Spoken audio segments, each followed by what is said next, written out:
The 2024 Lexus LC500. There have been some mechanical improvements to this car, manufacturing changes and technology updates, which I'm going to detail in this.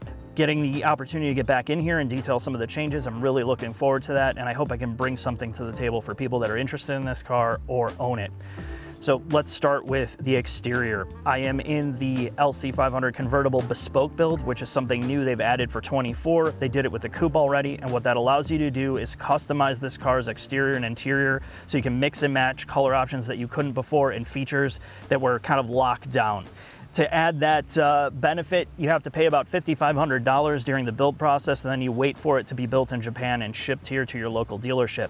You get a badge in the center console that says bespoke build, so you know, and then you get a certificate signed by the chief engineer to let you know that you're special. In the case of this press car, you can see they have one of the new exterior colors, which is copper crest. They also have a new blue color that's been used on the other Lexus in the past, amazing blue, but this copper crest essentially looks like rose gold in most light. It is an amazing paint color, obviously not for everyone. And the interior color, they've optioned this blue white, which you probably wouldn't do, but it definitely brings out the 85-year-old woman in me. I've grown to like it, but I've grown more phobic of being in here. Even though it's not my car, I feel very scared that I'm gonna mess up this interior, so I've been hyper careful. But again, it's something that you look at and you're like, oh my gosh, this is so special, I want to take care of it. The outside has some updates as well that you didn't have when you got the car in 2018. They got rid of, well, it's an option to get rid of the tin foil aluminum look on the tail lights and the front grille, so you can kind of black that out. Again, these are all minor aesthetic changes. They didn't make anything drastic, at least they didn't do anything drastic to this car at this point. The interior space, you know, when you get over the beauty and the kind of what they tried to do with this futuristic Japanese coupe on the outside, there's no doubt the interior space is largely the same. You get this sense that the Japanese engineers and designers of this car put everything they had in it for the price point. The fit and finish is incredible. It puts luxury brands like Porsche, Mercedes, and BMW to shame at around $100,000. You have to go well above 150 to 200,000 or something like Aston Martin to get an interior like this.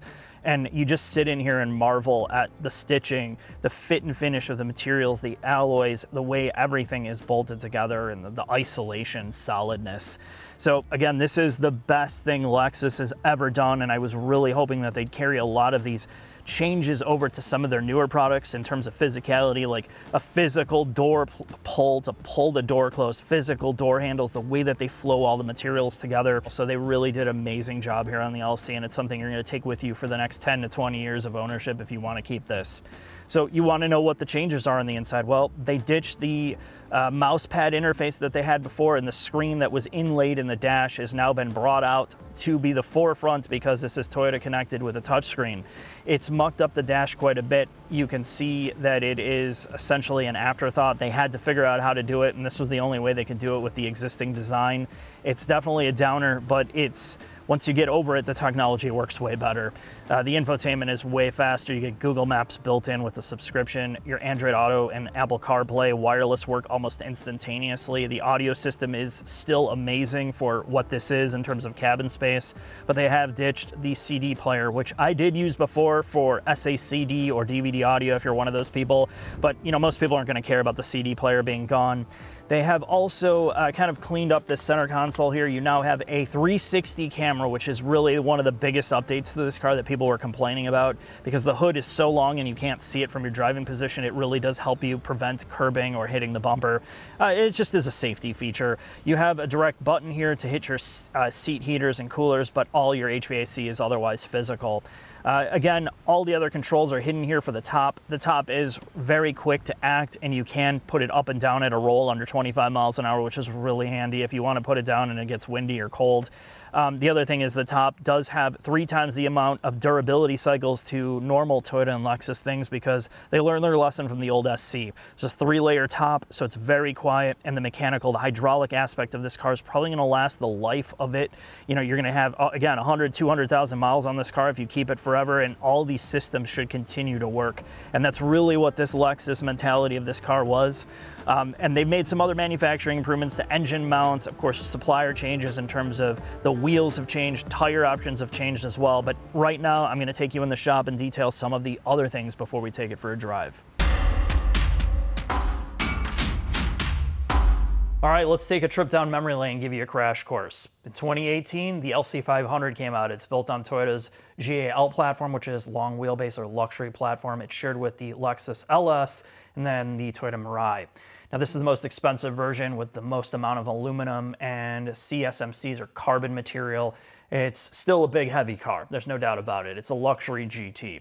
So in 2018, it was very stiff. We talked about it. It rode very rough. It crashed over a lot of pavement types. And over the iterations over the years, they've changed the damper tech to include compression and rebound control, and the shocks are much faster. The steps at which it can change its modes are quicker. The drive modes are more useful. Comfort's really comfort, and like Sport Plus firms it up just the right amount for a GT car.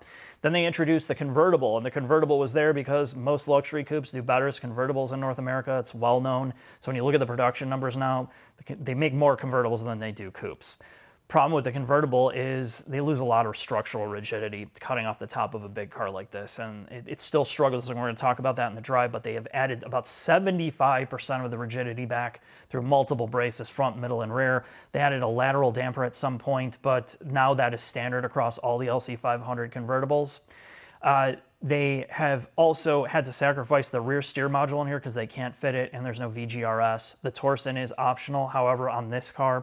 So the coupe is still like the performance option with a carbon roof. It feels more rigid, a lot more solid, and of course it feels much more maneuverable with the dynamic handling pack or performance pack. They did change brake pads along the way because they were squeaky in the cold, and a lot of customers didn't like it, so they reformulated it to be less noisy. They got rid of lug nuts and switched to lug bolts along the life cycle as well. And in Japan, they also did things like adding a transmission cooler on this recent model year, which we don't get in North America. And we know this is coming to an end. The life cycle is coming to an end. And there's been a lot of talk and rumors about them closing this out with more of a performance version, not a full F car. But they're probably going to add coolers and everything for the last model year, but we don't know for sure. Change things like lower control arms to forged aluminum from steel. And again, a lot of this is just to improve handling, smoothness, and then constantly changing the 10-speed automatic shift programming. They've smoothed out mid-RPM shifting in automatic mode quite a bit since this car was launched. If you're cruising around and just like you want a couch on wheels in automatic mode, it's far more smooth than it used to be. Manual can get a little bit choppy, but it's more designed to go foot to the floor, flat out, and the shifting performance is amazing in manual mode, in Sport Plus and Sport. So, you know, again, it depends on what you're using this for. It's definitely been more softened up. The edges have been softened more as a car, but it still maintains the soul. We're gonna take this for a drive and see what it's like after all this time.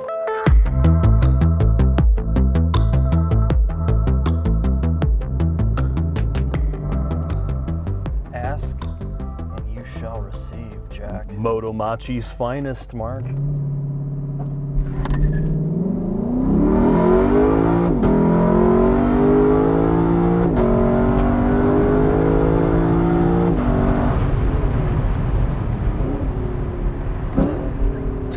Again, Mark, now with limiter. Oh, I can't do the limiter because last time I did the limiter, all I did was 100 comments how I'm gonna blow the engine, even though this thing's gonna last 200,000 miles. I have my problems with this car, but I will say... Is that your burnout here? Holy shit. That's some meat, dude. Yeah, so tell me all about the negative things you're gonna say about this car. Let me start by saying there are elements of this car I really enjoy. The engine's great.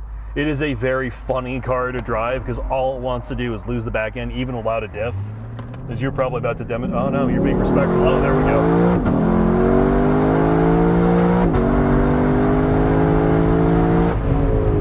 My problems, a lot of them are specific to this convertible. Okay. For as great as this car is put together, from an interior perspective, from a fit and finish, this has like 90s car level of body rigidity. And you can't argue with me that that is not the case. Under hard braking, you can feel it twist around like an old piece of bread. Under bumps, there's horrific cowl shake. And the front and the rear of this car, you feel it twisting all the time. And you know, other than the carbon fiber everywhere and in the doors, it is a massive disappointment. And you said this to me off camera, reminds me of this started being like the NA1 NSX, and that this car was clearly designed as a coupe first. They wanted to, or they had to make it a convertible so it would sell here in the US. The dynamics of this car, it's super soft. And it's funny because, you know, this thing is best experienced like this, like a complete asshole. But no one is, or most people who buy LC500 convertibles are not driving like that. They're like a 75-year-old grandmother in Florida. My other issue, and This one, it's too much fun for you. It's built too well. is objectively, right, this car is a $120,000 sticker, 117. When this car came out, it was like 90,000. You're now dangerously close to some real cars. A Z06 sticker is 115 grand. But okay, no, you're right. I mean, that is a lot more car. A C8, a regular C8, it's like $65,000 to $85,000. It's a lot less money than Keep this. telling me how A 718 GTS 4-liter is the same or less money than this. So why do these cars not sell? It's because of that. It's also in a weird price category, right? You're at $100,000 mark for a car that is not the do-everything car. No, it's not. And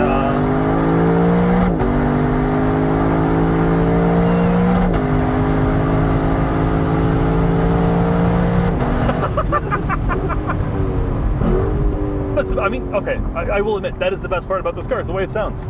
And the way the interior looks, the way it feels. everybody that knows about the LC500 pretty much agrees one thing. They might have downplayed it at the start, regardless of the price, and then everybody's come around and realized that this is one of the most special Japanese cars to be produced in the past 25 years. It's got the staying power because it's built to last. Yes. The durability, reliability cycle of how they build it, how they've tested it, including the convertible top, is some of the best in the industry. The panel fitment, the attention to detail, the interior quality. You could put 150, 200,000 miles on this car and it's still gonna feel relatively new. Assuming, And, no yes. one's done that yet, but Well, assuming, there's people that have 100,000 miles on these things On an already. 18. Yes. Yeah. So I mean, it's going to happen, and this is going to have the staying power, and that's why you buy it. You know, we joked around about like the ES 350s, the Camrys, and a lot of these staple of the Toyota cars. You know, they have bucked the trend in making cars that people want to keep long term.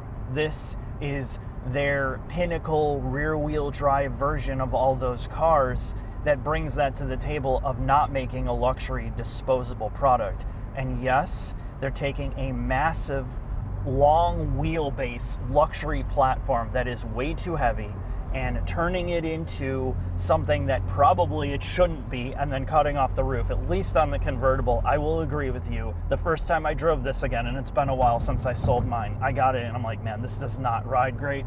And it does feel very flexible. And they said that they recovered 70 to 80% of the rigidity of the coupe with the bracing, and it does not feel that way. no, it feels like they've covered 50% of the rigidity. Yes. So if you're looking at this and you're John Porsche and you're like, oh, you know, Porsche's better, you know, like a 911's better. Dynamically, of course it's better. But that's not why you're buying this car. You're buying it because it is absolutely unique. It's one of the best sounding cars in terms of exhaust, induction, and engine. It's one of the more reliable luxury cars you could ever buy. Oh, inside the car, it sounds better than my Z06. Yeah. Inside the car, it is an incredibly special vehicle. I really like this car. It's just, you know, there's the objective part and then there's the emotional part. Right. The emotional part, I love this thing. I absolutely adore it. You know, for what you say you can buy coupes for, I know they're special order for let's say $5,000 with a performance pack with the rear wheel steer and the Torsen diff. There is nothing more special feeling emotionally that exists for that kind of money. Yeah, no. It is a far more emotional car than even a 718 GTS 4-liter or a regular C8. It's just, you know, if you're putting on your review cap and you're driving this, right. it's got problems. If you're looking at the data and you're looking at the driving dynamics and you're looking at some of the objective things that normal cars you would focus more on, you can give a lot of that a pass here because it's delivering something that's intangible. It's something that we complain about that's missing with Soul. modern EVs. It's got a soul, it's got a presence. You know that the people behind this put everything they had into it for the price point, and you don't get that, and you get that feeling driving it. Like, when you actually drive this like an idiot, it's fun. When you drive it slowly, you can sit in it all day. Yeah. It's got that dual personality thing that we talked about with the original NSX. When you take it out on track, it's amazing. Now, granted, it's too soft. It's too soft. The convertible doesn't get rear wheel steer, which makes it feel way more boat-like. It doesn't get variable gear ratio steering, which makes the steering feel way less slower and responsive. So the convertible is definitely like, let's keep life in the slow lane. You notice the dynamic differences. So they made a bunch of changes, which you've talked about in the shop, from engine mounts to spring and dampers and sway bars, and even more body rigidity. If you're, other than the screen, which is a big deal to a lot of people, having Apple CarPlay and a touch screen that actually works, an infotainment that doesn't have, you know, a trackpad, do you think that this car dynamically has enough of an upgrade over a 23 or a 22 or 21 to warrant the now ever-increasing price of this car? You know, I think they've made revisions to trans tuning and suspension almost every single year since this has been on the market. What they're doing now is just fine-tuning it along with their testing standards. So they're bringing their global testing standards for all Lexus products and kind of consolidating it. To me, it's got to the place, and the convertible was always this way, it's a little bit too soft. You know, the body roll reminds me a lot of like ND2 Miata. Like, there's a lot of body movement. And when you're sliding it, unless you are very smooth with your inputs, the snap back is aggressive because it's so wobbly in the back. Right, yeah. So, I mean, honestly, most people are not going to be able to tell the difference between a 2020 and a 2024. The major revision was 2018. Was like really 2018 in the technology.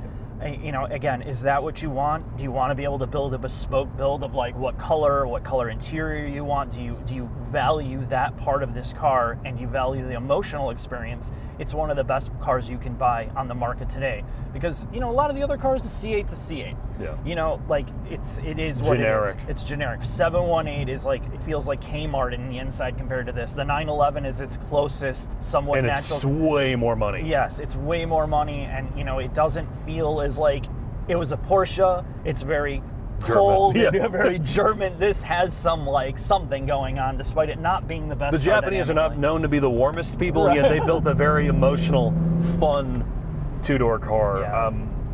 I didn't like this thing when it first came out. I loved your coupe. Yeah. I loved your coupe, and I'm back to thinking that this is still a special car. You have to know yourself. Yeah. Like, you know thyself. Right. Thanks, Socrates. You know, if you're going to track a car and you're someone who wants to drive 10/10ths on a back road, this is not the car for you. No, yeah. If you want an emotional experience, you look at this car, and if you love the styling, it looks like nothing else, beautiful interior, you want the V8. It's like we said in one of the other videos, it's like a well put together Japanese F-Type. Yeah, 100%, that you don't have to worry about. You know, like, it's not a car that you're ever like, press car. When I owned one, I never thought about, oh man, I should really take it easy today, you know, like show me what the Takumis can do on this back road, assuming you don't kill us.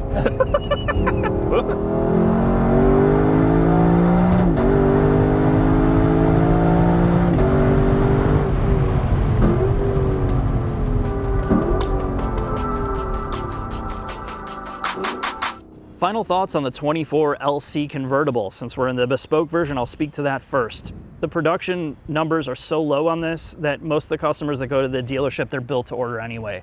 So this allows you the exact exterior and interior options and some of the trim and wheel options that you want for not a lot of extra money. And I think most of the customers, at least the people that I've talked to that are buying these, are buying them to keep. This is a non-disposable luxury product. It's built to last, and it has a lot of the best things that the Toyota engineers and designers have been able to do, and it's a one-off car for that. And that's why people are so excited by it. I think the negative part is most people are not gonna appreciate this until it's gone. We maybe have one more model year of this, and then the used market will be just absolutely obliterated. People will be clamoring to get their hands on it because they just didn't make a lot of these. So that's what is special about it. The interior and exterior build quality are amazing. I mean, Again, it's why you're buying this car. You get on the inside and it feels like a car twice its price. It doesn't feel as generic as like a 911 or some of the BMWs and Mercedes. It's not a tech-first car, although they have definitely tried to improve the technology in here. What you're buying it is to be connected to that machine, to hear the sound of the intake and exhaust of a naturally aspirated V8. Again, that's the biggest part of it. So the convertible has a few problems. No big surprise, we talked about this before. There's far more body flex and shake. There's cowl shake. They couldn't get it as close to the coupe. You lose trunk capacity because of the top mechanism. The back seats are absolutely worthless. So in terms of using this as a practical vehicle to put things in it, this is a second, third, or fourth car for you. And if you're okay with that and you like that open top experience, you're gonna like it. But it definitely does not drive when you're doing this anywhere near as good as the coupe is.